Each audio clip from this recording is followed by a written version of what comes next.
Are we on? All right, good morning, everyone. And you're with Speaking Truth to Power with Denise Kirchoff and Dr. Nakpangi Taylor. But unfortunately, she's not here today. She's a little bit busy today. So, and my guest for today is going to be Gabrielle Santiago.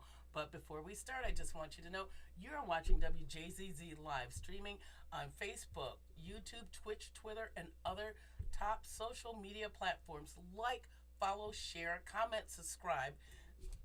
And thank you for watching WJZZ Cool TV, the coolest station in the world. And jazz is back in Detroit. WJZZ Legendary Jazz Series starts August 5th, every Thursday at St. Regis Hotel, Alan Denard. Tickets and info at eventbrite.com, WJZZ Radio, gmail.com. Sponsored by WJZZ Radio and Cool TV. And right now, we have Gabrielle Santiago, who is running for City Council in 6th District. Yes. All right, so it's the first time on this particular platform the public's going to be hearing from you. So give us all of your information about you right now. Sure. So first, thank you so much for having me on your Thanks show. for being here. I'm really excited. I'm excited to dive into the conversation. As mentioned, my name is Gabriela Santiago Romero. I am running for Detroit City Council in District 6. You can find my information on social media. We're very active on Instagram, Facebook. If you want more information on us, if you want to send me any questions at all about my platform, after you've heard me discuss some of my top issues or what I feel, feel free to send me an email. I'm at Gabriela for the number 4mi@gmail.com. And sign up to my website. My website is my name, GabrielaSantiago.com, to find more information, to sign up for our mailing list, to follow along with the campaign. And what's your campaign address? My campaign address, so we're at Corktown. We're at 1459 Bagley off of Trumbull in Detroit.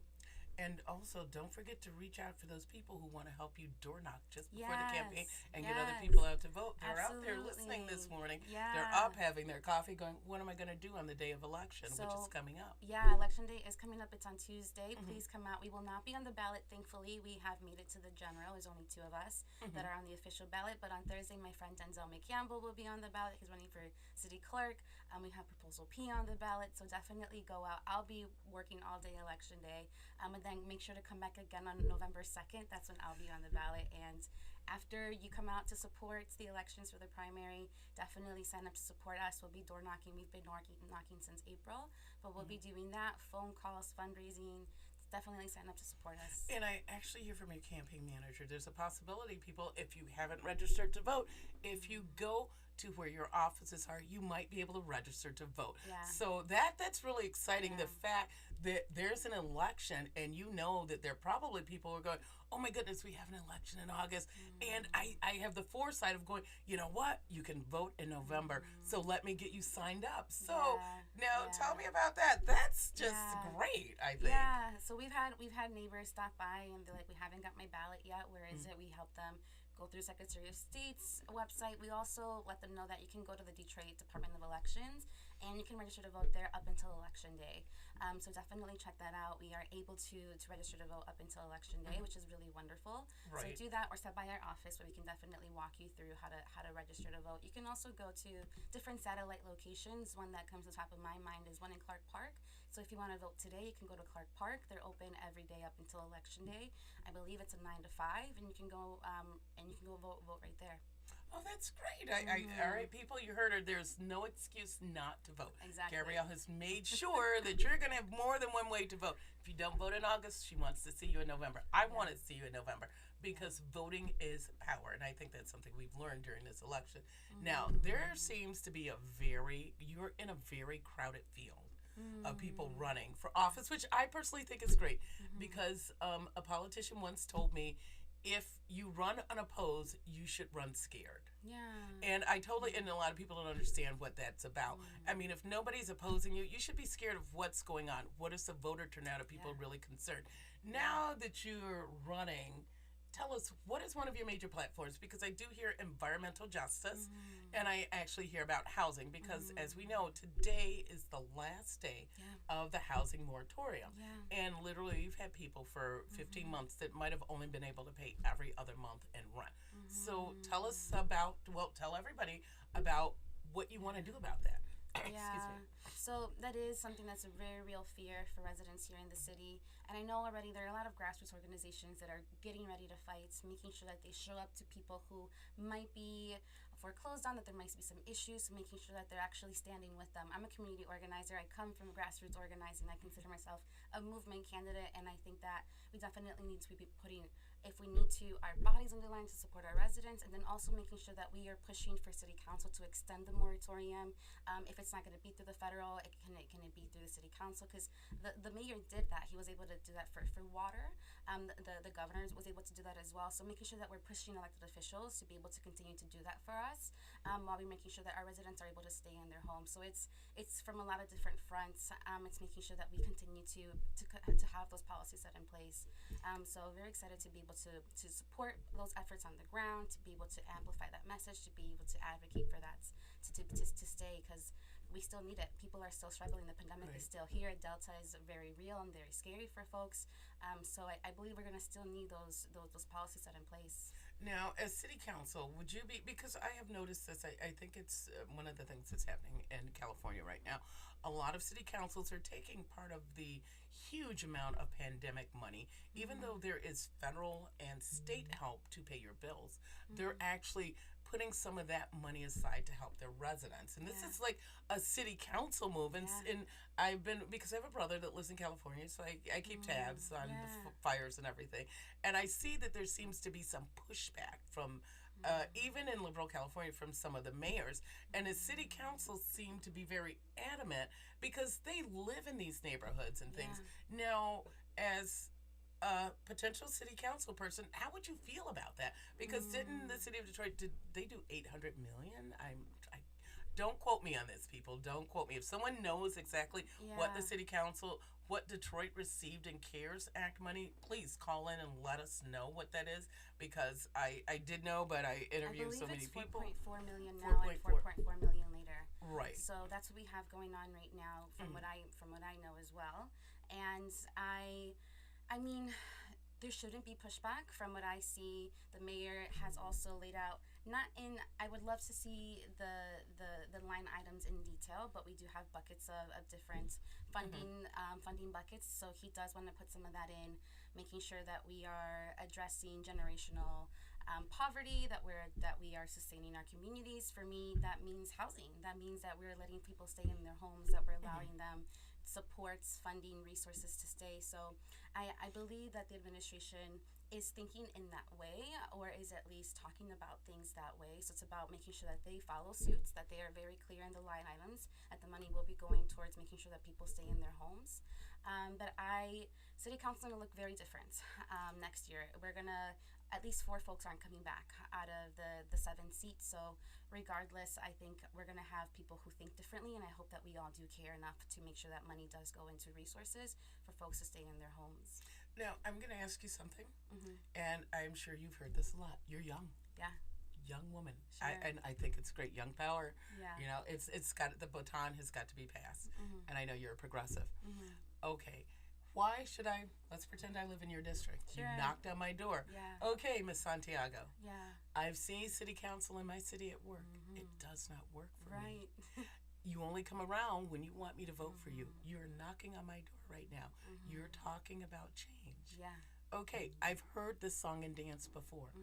Now you tell me, sit on my porch with me, tell me what qualifies you for this, or what you think your qualifications are. What can you bring to the table, and how are you going to help me and my neighbors in Southwest Detroit? Yeah.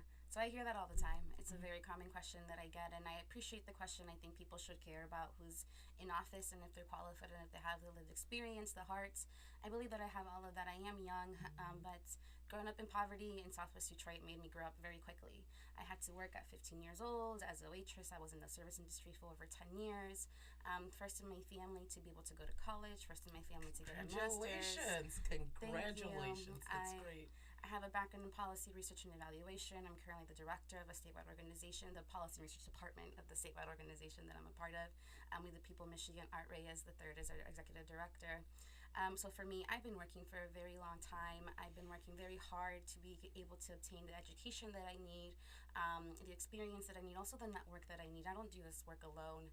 So I know that I'll be going into city council with amazing leaders, mentors, support, friends, allies to do the work. So for me, it's about I believe I have the experience. I believe that I have the the the the background needed to do this work, and I also believe that I have the community to hold me accountable to be able to do what we need for residents here in the city. Okay, so now you're newly elected. You're sitting at that city council table. Unfortunately, Detroit City Council, its meetings have been broadcast literally all over the world. And it's literally for bickering, not being able to be on the same page and to get things done for its citizens. We see what's being done in downtown Detroit. Downtown Detroit is a gem. It is beautiful. From the Riverwalk to the casinos to our arenas, it's beautiful. And that's great for people who are coming in to visit us. That is great. And I say us because of Michigan.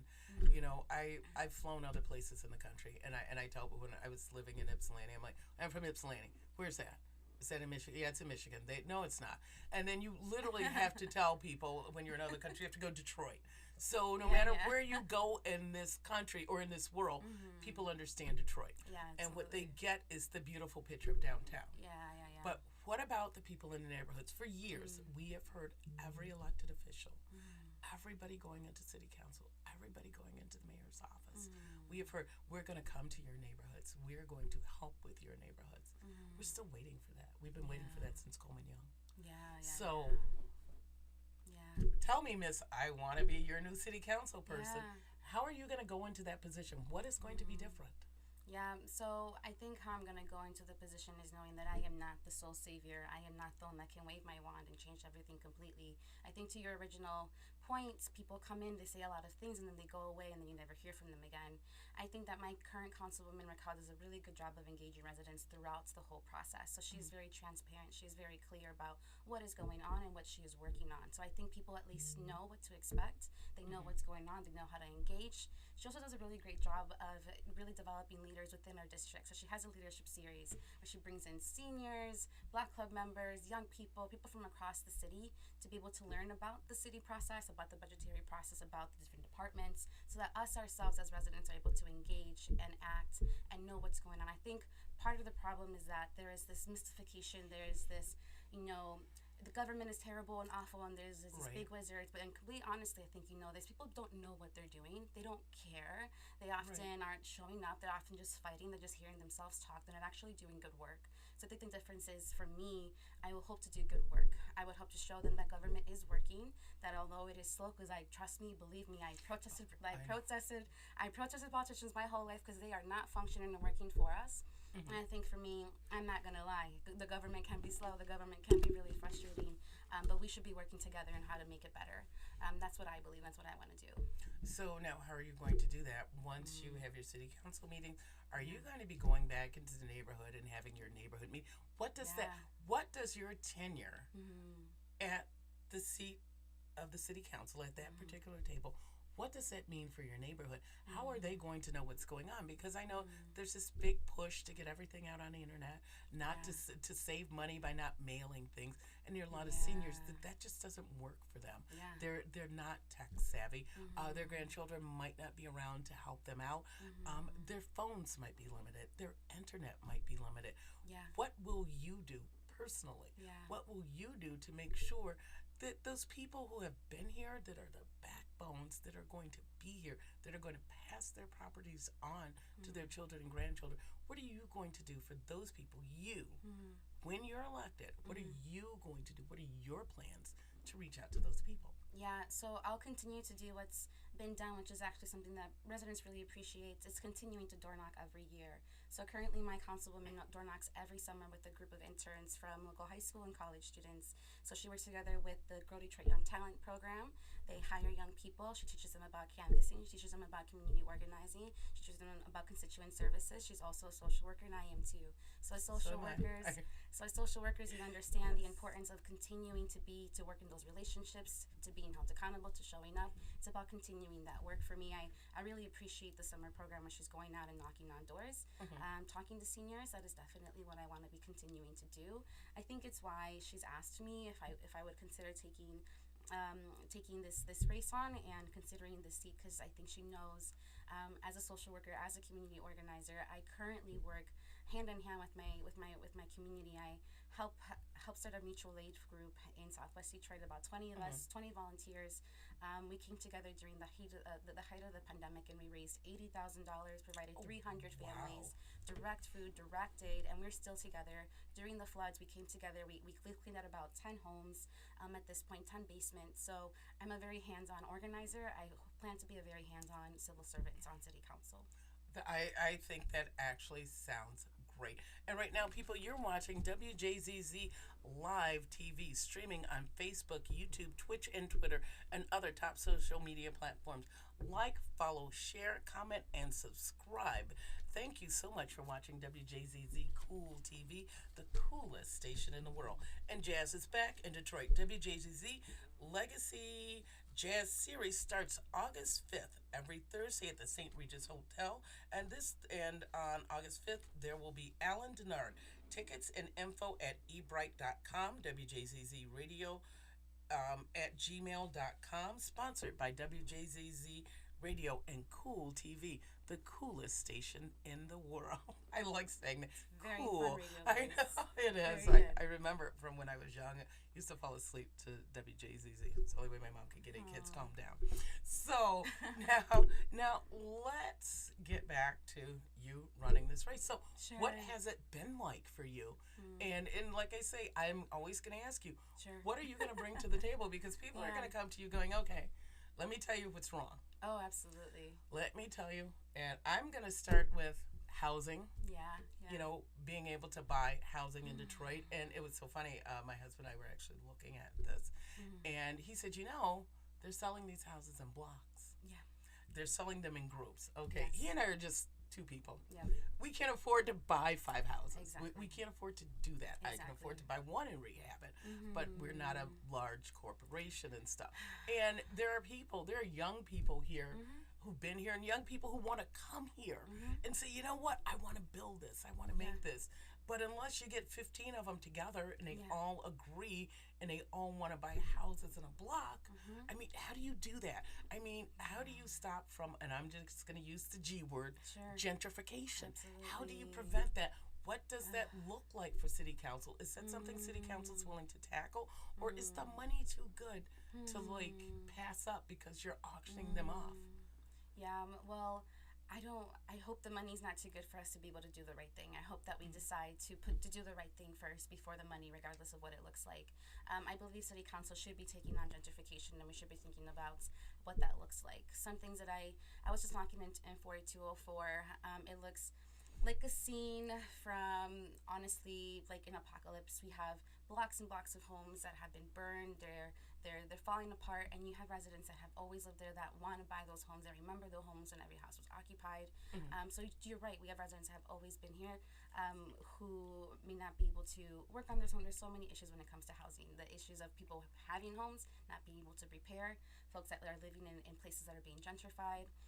One thing I know that I'm really interested in diving into when on council is making sure that we actually set policies that benefit residents. So right now I'm hearing residents that are struggling through the 6 months of having to bring it up to code.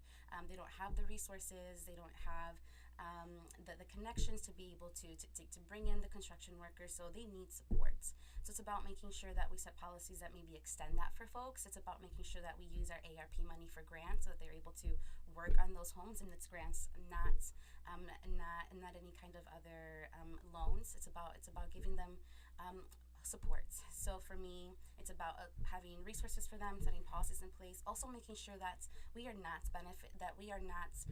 putting developers first, that we are not allowing, why do they have to buy 15 in a block? Why can't we buy one by one? You're exactly right. So it's about setting those policies set in place, set in stone, so that residents are able to benefit from. We have a lot of land. We have a lot of homes. There is a lot of opportunity. There is. Why aren't we letting the residents go and have those opportunities first?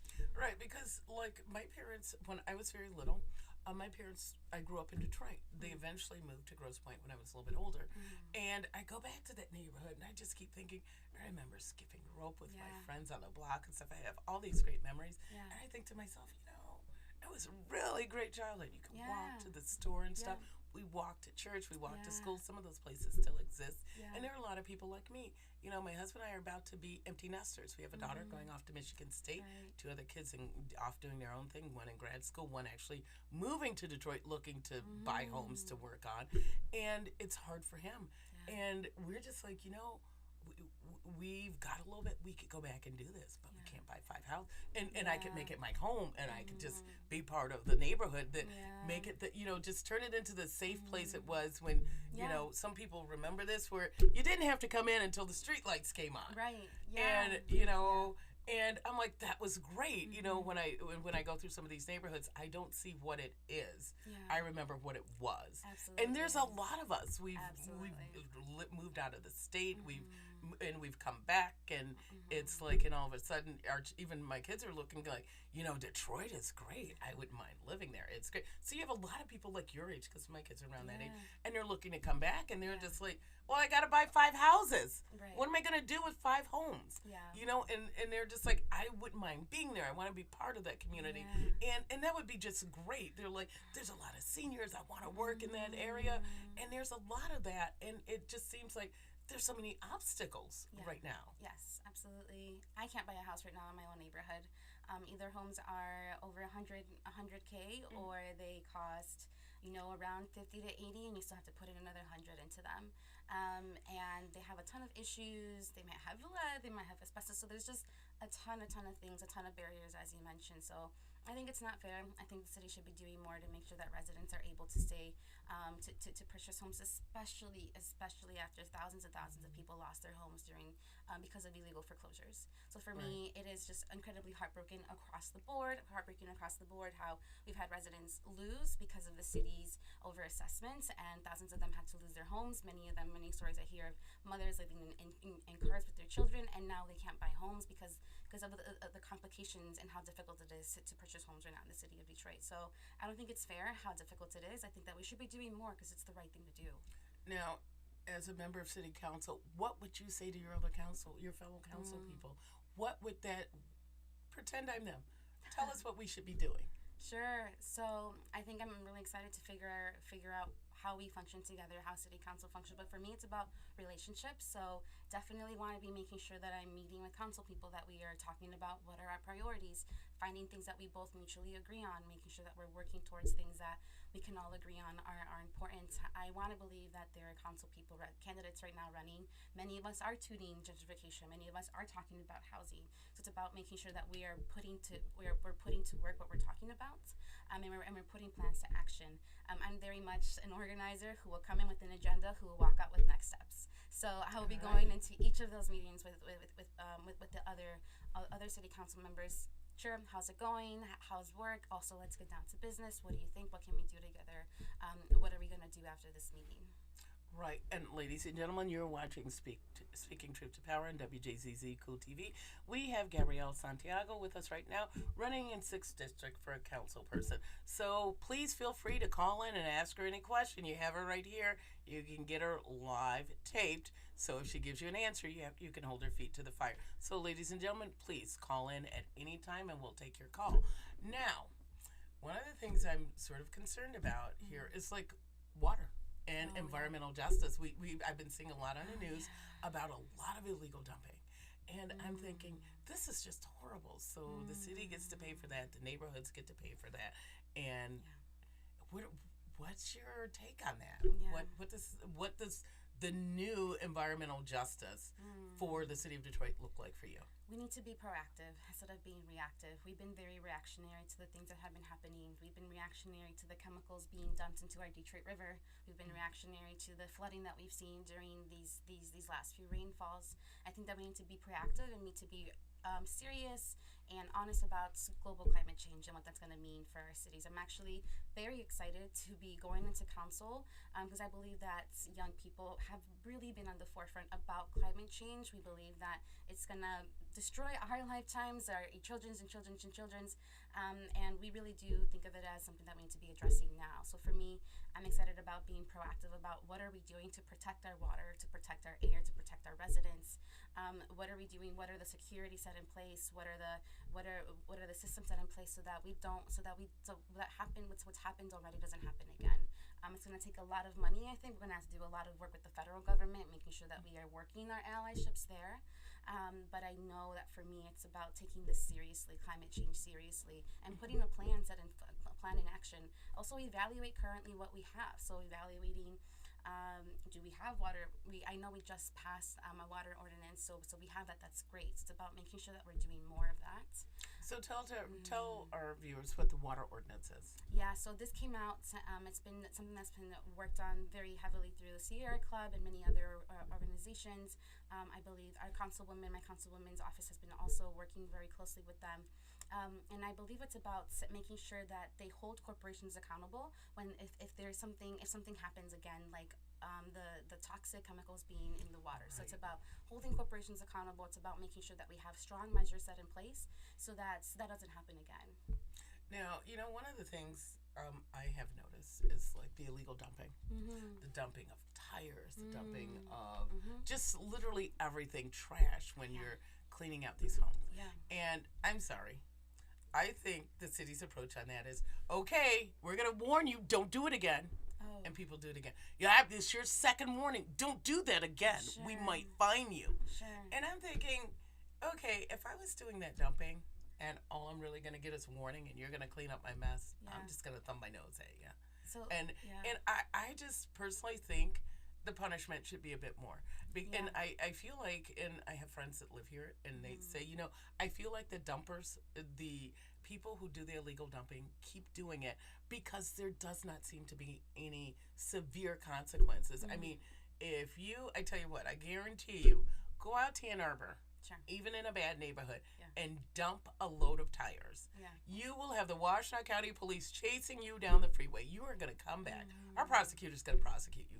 The mayor in Ann Arbor is going to make sure they make an example of you. Sure, so I don't understand why, it just hasn't gotten, the punishment doesn't fit the crime. Yeah, so I don't even think we have a punishment at all. I don't even think the city addresses it. So the stories that I'm hearing on the doors are people see the illegal dumping. Many times they believe it's people from outside of the city. I do truly not agree believe with that that. it's Detroit residents that are. I don't think so either. We believe that it's people from the suburbs, people from local suburbs coming in, because they dump people that might own a tire shop, people that might own a chemical shop, people that might own a restaurant. They always come in there's all kinds of dumping. You are right. The oil, the tires, the scraps from homes, the tree branches, all the things are left. And residents truly don't believe it's Detroiters that are doing this dumping. And to your point, I believe that maybe is this why the city isn't taking precautions and doing a better job of taking care of it, because I don't know, do we care enough? It often feels like they don't. This is where I understand residents not believing and trusting in their government when they call the city and they say, someone just came and dumped all these tires, can you come pick it up? And they're like, no, it's your problem, you figure it out. Right. So no that's one what comes they hear. until... So there is no even warning. There is no warning. They're like, you figure it out. Right, until you call Charlie LaDuff and he comes out and then he stands there and calls. And literally... You could use Charlie LaDuff all over the city. I mean, if neighborhoods wanted to hire him, that's literally the only way that you get things removed is when a news crew shows up. And I just think, well, you know what? There doesn't seem to be a consequence. Right. But, like, even in Ann Arbor, if you put too much trash in your trash can and it falls on the ground, you're going to get a fine and you're buying your house. They don't care. You're just not going to dump anything if you put the wrong thing out to be recycled and it goes through the downstream and they trade, you're in trouble. And these are residents who are paying really high taxes and a lot of money for their homes, but they have just decided there's a right way and a proper way. You will have to pay to dispose of this. So I don't understand why a city as large as Detroit doesn't do that. Is that a conversation you're willing to take up with fellow city council people? Because I'm pretty sure everybody on that board is probably going, you know what? I'm on board with that. And is that a decision that council can make without the mayor? How does that work? Oh, sure. I mean, I think it just goes down to budgeting. It goes down to the money always, I believe. And I believe if we allocate the funding to be making sure that we have the cleanups, that we have the city department doing that work, great. I believe also... or maybe make the dumpers pay the city for the work they do. Oh yeah, You know, and that's what there should be an ordinance for that. One thing that I think wouldn't be a bad idea is that I hear residents say themselves, "I'll clean it up if they would just bring me a dumpster. If the city would do it, the mere like minimum of at least bringing me a dumpster, me and my kids will dump out the tires." The thing is that it shouldn't be their job, first of all, and it's just a lot of resources. So, can we provide dumpsters to the city for cleanups? Can we provide stipends to residents that show photos and of cleanups and before and after of doing work? Can they write it off in their taxes as a job that they did? Because I think what the city is, I think that there's a tale of two cities in the city of Detroit. And I think that we're forgetting that we are still very much weaning off of the bankruptcy. So we don't have city services from what they used to be. And I think right now we see the downtown, the midtown, the Corktown look like great and shiny. Their residents it's very clean. No one's gonna go to their neighborhood and dump a truckload of tires. Everything looks great. So everyone else is like, well, what about me? And the reality is that the city will tell you we don't have enough money for that. Well, then okay, let's be creative because we still need to make sure that we are addressing these issues. Right. Well, like I say, once again, make the people who do the dump, because I've seen it on the news, and people just look at the camera. They're like, "Yeah, take a picture of me," because they know nothing's going to happen to them. I mean, if you can trace that plate, I mean, you can make them pay for it, and that's what I'm not understanding. It's like, why not just go after the people that actually do it? If they can afford to dump it, then you know what? They can either do one or two things. Pay the fine, pay for the cleanup, or go to jail. Nobody wants to go to jail. I mean, especially if you own a company, I'm pretty sure they just don't want to pay the money it costs to dispose of that. Right. Well, that's great. I'm sure the people in your neighborhood are just like, yes, we've got to get her elected. So tell us, what are some of your other plans for the city, for your just for your area, just on city council? What would you like to see? There's so many things. I'm actually very excited about diving in. I think there's also just a lot of things that we don't know. And once you're in, you understand, these are all the things that the city is functioning over. These are all the things that we oversee. But for me, I definitely also want to be addressing this, the idea of safety. So for me, to your point, growing up in my block, every house was occupied, every streetlight worked. There was no glass on the floor. Our garbage was picked up. I was playing until the lights came out. We played it was great. It was a community. I want to bring that back. But currently, I can't walk my dog around my own neighborhood. We don't have streetlights. There is glass on the floor. There are homes that are falling apart, that are falling over. They look scary. There's trees that are growing over them. Like it's pretty dangerous. So for me, safety means investing in our infrastructure. Safety means investing in our basic city services, and I want to be doing those things because as fast as people are moving into the city, people are moving out. As fast as people are moving to Midtown, Downtown, Corktown, people are leaving from my neighborhood. 3 families from my block alone left this year. And I literally ran after and I was like, "Where are you going?" And she's like, "I can't do this anymore. I'm over." And I'm like, "But please stay. I'm running for council. I want to change things. I want to change." And she's like, "You know what? I love you and thank you. Thank you for doing all that you do for our block," because I've always been doing things for our block. But I get it. It's frustrating. Government is slow, but for me, it's about making sure that we are fighting for those things, that we are setting a plan in place, that we are being transparent, that we are working towards those things. Because residents need streetlights. We need our garbage to be picked up. We need to make sure that that we don't have tires next to us in our homes. That brings in rats. That brings in disease. That brings in mosquitoes. That brings in so many things that our residents don't need, and they don't deserve to be living next to those things. So for me, it's about working together with residents and addressing their issues, which is like, many of them are tired of seeing the blights. Many of them are tired of living in the dark, literally, by not having street lights. So it's about investing in our residents and our neighborhoods, and I want to be doing that work.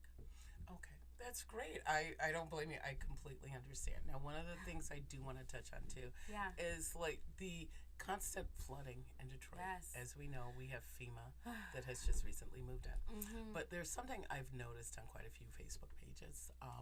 There are a lot of people in Detroit who live in homes that flooded, even in your district. And they're renters. And they've tried to get a hold of FEMA, and FEMA says, the person that owns it has already filed the paperwork. And I hear people going, "You know what? I have no idea what's going on. I know their house was damaged, but I have standing water. I have standing sewage. All of my furniture is damaged. My TVs aren't working. And I only have half power. And I'm hearing nothing from my landlord. FEMA won't talk to me. How do I get my things replaced?" And then everybody says, "We'll call the city of Detroit." And that doesn't work. No. So they're the way. So I'm like, no. So the landlords are going and taking pictures of the people who live there, of their stuff, and going, "Oh yeah, I had like $40,000 worth of furniture." And the renters are seeing nothing, and they're being forced to move No one is keeping That's track of these horrible. renters whose property were damaged, Yeah. everything they owned. Yeah. You know, some of these people have been renting for years, everything they own. And a Yeah. landlord is like, well, if you don't want to live in sewage, get out.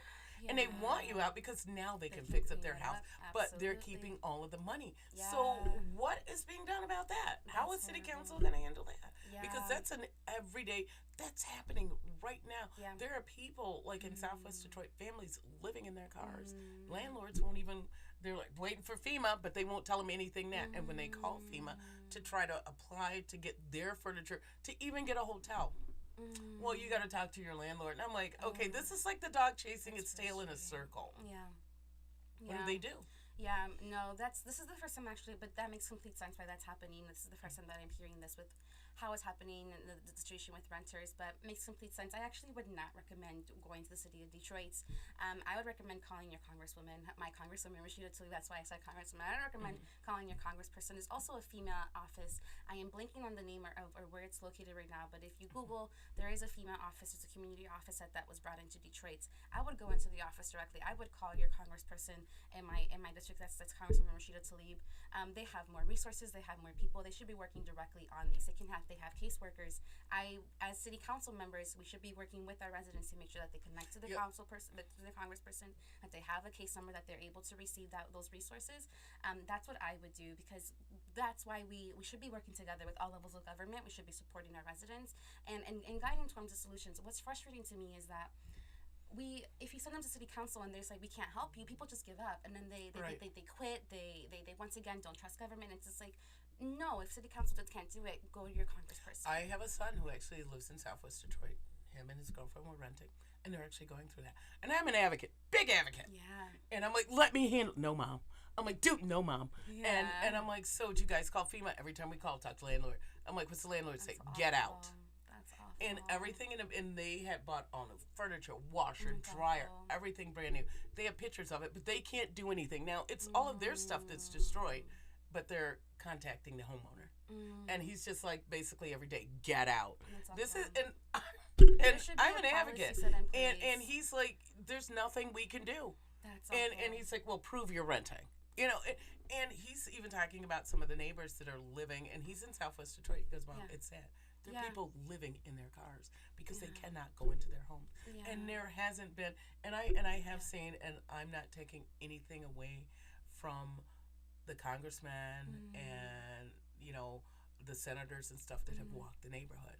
But this is a fact that this is happening. Yeah. There are people that are living Yeah. literally in their yards because the landlords will not talk to them, because the landlords just want all the money. Yeah. They're not even passing on the information to the renters. That's horrible. I think this is where it's really important to share stories. It's really important to be able to document, to share stories, to call, because I want to believe that the more we share these stories, the more we share these issues, the more Right, like you someone's said, able to you didn't hear about that. Yeah. And the only way I knew about it, because as soon as the flood happened, he called me. He's like, Mom, I had like 5 feet of sewage. And I'm like, where is it? He goes, in the basement. And the landlord had made them move all of it, because they were in the process of move all of the new stuff they bought to the basement. He bought over $5,000 worth. He has nothing now. So many And people he's do that. like, I don't even know. And he's like, and he's living in it and has been since the first storm. And he's been sick. Yeah. And every time he's coughing, he's not feeling well. He's living there. They just put on waiters, tried to pump it out himself. And he talks to the landlord. I'm taking care of it. He calls FEMA. Well, the owner, he's like, but I actually live here. Yeah. And that's the thing. That's not FEMA will okay. not talk to them. And I'm like, and I asked him, I said, well, can't you even get a hotel? No. So I'm sort of, and like, I'm like you, I'm a grassroots advocate. Ask anybody I want, I can. Like, yeah, she's on the front. She's always there. And I'm like, let me do this for you. And he's like, there's nothing you can do. And he's an advocate, and that's the thing. And he even feels defeated. That's awful. Because every time it's like, nope, it's got to be the owner. Talk to the owner. No, we need to change But policy. you're the one that lives That's there. awful. This is all. So he's going to get reimbursed for all of his new furniture and everything. And for him living there and him calling me going, can I get $40? I need a prescription because my insurance isn't covering it. And he wasn't sick until he had sewage. And he's been living in sewage since June. Yeah. And he's not alone. It's incredibly dangerous. Yeah. But what's he going to do? Landlord still hasn't done anything, hasn't told them anything. They don't even know the FEMA number. They know nothing. and I don't understand why FEMA isn't. They're like, oh well, we'll pay for hotels, but we haven't had to do that because the people you need to talk to, you cannot talk to. That's why. And I thought that was very interesting about FEMA coming in. Did you sort of notice that we're not accessing like the hotels for places for people to stay? And he says, Mom, unfortunately in my area there seems to be, because he lives in Southwest Detroit, it's a lot of undocumented people. Yeah. And they're getting threats, and I think you and I both know what those threats are. Yeah. If you go to them, guess They're who I'm scary. calling? Absolutely. And I'm thinking, well, there's nothing they can do, but you don't know that. Right. Right. And those There are the should be people something, yes. that are suffering. Yeah. And I'm like, we haven't scratched on that surface. That's what we're not talking about. Yeah. If I'll give you the address, drive through, and you're gonna be like, wow, a lot of people outside because they're living in their yards and in their cars because they've paid their rent, but they can't go inside because they can't sit any place. All their stuff is destroyed. Yeah. What do they do? Yeah. No, this is really awful, and I think this is really a fault of policy. Why is this policy set in this place? Why is it not set to service residents? And to your point, it's people feel very often alone. I think what we should be doing is like I said, we should share what's going on. I think if we don't know what's going on, we don't know what to advocate for, we don't know what to fight for, and residents, renters, non-residents alike who pay rent, who are here, they should be having protections. They should be having some kind of resources due to the flooding. So for me, again, I'm also a very macro thinker. I think about systems and how they work, and I try to be honest about where things fits. So for me, definitely on council, be working together with Rashida Tlaib, telling her about these stories, making sure that she knows what's going on. I will give you the address of where you guys should go and take a look. You will be very shocked and not realizing that's happening right here in Detroit. Oh, and ladies and gentlemen, you are watching WJZZ Cool TV, live streaming on Facebook, YouTube, Twitch, and Twitter, and other top social media platforms. Like, follow, share, comment, and subscribe to WJZZ Cool TV. Thank you for watching the coolest station in the world. WJZZ Jazz is back in Detroit. WJZZ Legacy, I can't speak this morning. Jazz series starts August 5th, every Thursday at St. Regis Hotel. Alan Denard. Ticket and info at ebright.com, WJZZ Radio at gmail.com, sponsored by WJZZ Radio and Cool TV. And we are here right now with Gabrielle Santiago, running for 6th District Councilperson, who is boots on the ground. I am already there, and I'm really liking what you said. Now, continue telling us about how you would help these people and what you think policies need to change, because this flooding, everybody's talking about this 100-year flood. I think we've had this issue for like the last 3 years. So unless we keep repeating, unless it's Groundhog Day and it's 100 years every third year, it's not Groundhog Day. So we just keep reliving this. And you're going to end up with these same people in the same situation. They're probably going to move to another house in that same area because that's where they're used to, and they're going to have this same problem. And there's no policy right now to protect them, and people are afraid and they don't know where to go and what to do. No, I mean, people are definitely, I think to your point about staying in the same place, I think right now there really is no other place for them to stay, so they end up leaving the city. I have, during the flooding, the first one was really awful. That made a ton of damage. It created a ton of damage to people's foundations. I got videos and photos of people's full sidings of their basements completely collapsed. The homes were already tilting, so very dangerous situations where people can't live there anymore. We've been talking about the homes that we currently have right now. They are not move-in ready. So people are leaving. People are choosing to leave the city.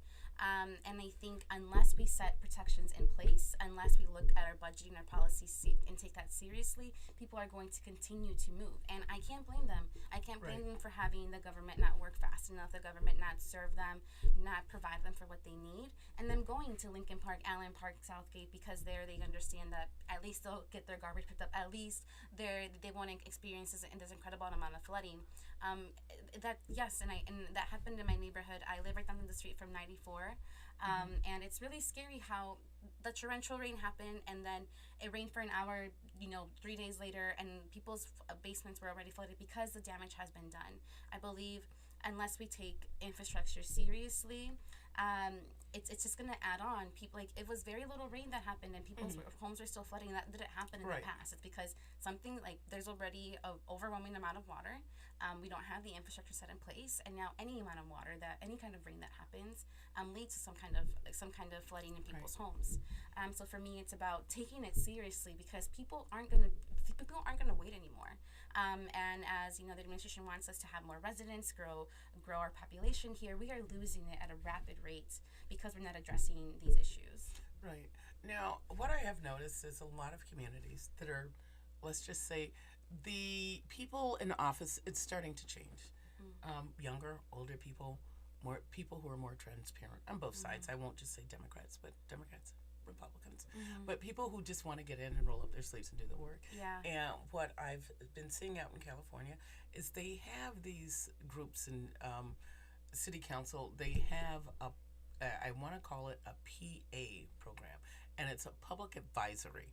Basically, they go into the neighborhoods and they say, okay, this is the budget for our district. What's important to you? Is it your schools? Is it the libraries? Is it an open play space? Is it a senior center? This is our money. Yeah. Let's all sit down because this is your voting address. Let's all sit down and have these discussions. And it's not a very quick fix. It's something that started about 4 years ago when Trump took office. We know a lot of cities, you know, it's a big election all over the country. A lot of the faces changed in the community. A lot of people who have been in office forever decided to step down. But I think what happened was a lot of different people ran really hard and people listened. Yeah. And it changed, and they were the people in the neighborhoods going, you know what? I think I want to be that person that helps put in a library. I think I want to be that person that helps to do the city center. Yeah. So this is something, and I think Minnesota's doing it. I want to say Wisconsin, California, quite a few states. They're just all over. Small towns and cities are doing it. Yeah. And they're saying, especially with the CARES Act money, Yeah. they're and their city council people are coming back and saying, okay, this is what this would look like. This is what this budget would be. This is what we would do. If we need a millage, this is what we would do to sustain it. This would be that. But the difference is they're actually they're having these meetings, and nothing can move forward until they have so much of the community actually in a room at different times and have written down, yes, I like this, yes, I approve this, no, I don't approve this. So literally they have become in charge of what goes on in their neighborhood because they have made the budget transparent. And they've said to them, people like you said, look, we're not going to do anything until 51% of us get on this page. And then people start to feel, and when I was actually watching it on PBS, listening to it on PBS, and it was one of the new, and they're just cities, communities all across America that are just changing and transforming. And people are just like, I had a say in that. And that is a really big deal because, like you say, it's about transparency. You know, they go to their community and say, what do we need? What do we need to do? You know, do we need to spend money on changing out our piping? Do we need to spend money on our neighborhood schools? Do we need, like you say, the lights? So what do you think of something like that? Yeah, no, I love that. That to me sounds like participatory budgeting. That to me sounds like community engagement and involvement in all fronts, which is really important. To me, process really matters. And I wish we had a process like that. I know for our budgeting process, it is very quick. So you get it in March, you got to vote for it by April. That is completely, I think, it leaves no space for residents, or very little space for residents to be able to engage in the process. I believe they have a week, 2 weeks tops to be able to speak for 2 minutes, or I think a minute and a half during those during the city council meetings. So there is very little space for participatory budgeting, for them to be able to see the budget, for them to be able to say, this is what I want. And for me, that sounds great. That's the PA system sounds great to me. It's something that I think we should be working towards. And for me, it's about autonomy. To me, it's about power. To me, it's about residents feeling empowered to make these decisions because they've lived here. They know what the issues are. They also know what the solutions are.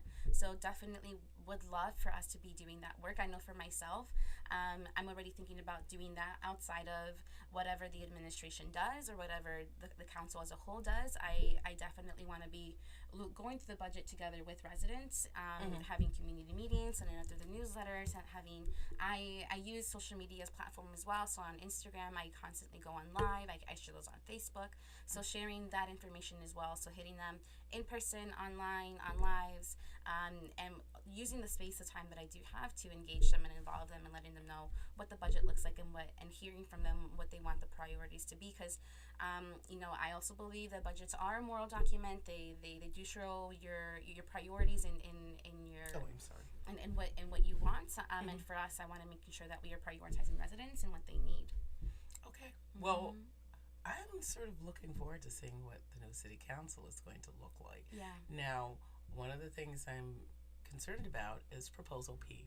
Sure. Because if it passes, that means a lot of changes for you guys going in and taking those seats. Yeah. And if it doesn't pass, that means 2034 before. Oh, actually, we have a caller. We have someone calling in. Okay. Caller, did you have a question for Gabrielle Santiago? Hello, caller?